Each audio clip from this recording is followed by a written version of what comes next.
New tonight, in a move that could change the field in the fight to control Congress, the U.S. Supreme Court says Louisiana can redraw its political maps and add another majority black district. This comes just a couple of weeks after a similar ruling in Alabama. So what does this mean for Tennessee?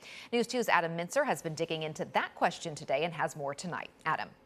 Haley, one political strategist I spoke with said these recent rulings could inspire new fights over whether the maps that decide who you get to vote for are legal.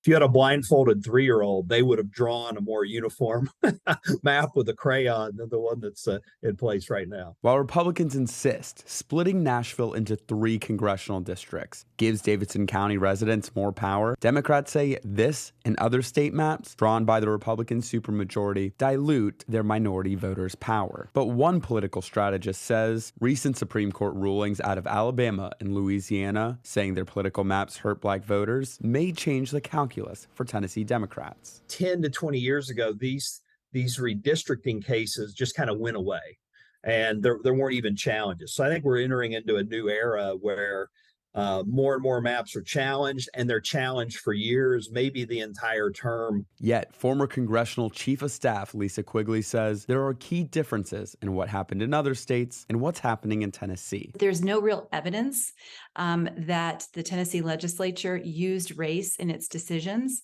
It is totally acceptable to divide districts for political reasons. What it's not okay to do is divide districts or cities because of race.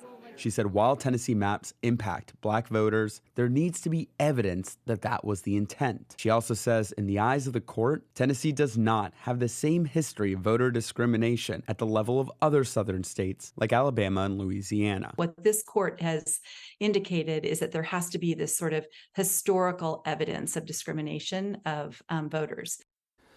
We are still waiting for a decision in a lawsuit over whether Tennessee's State House and Senate maps are legal. That is expected soon. And the experts I spoke to weren't aware of any lawsuits over the state's congressional map, like the one that was split up here in Nashville. Haley?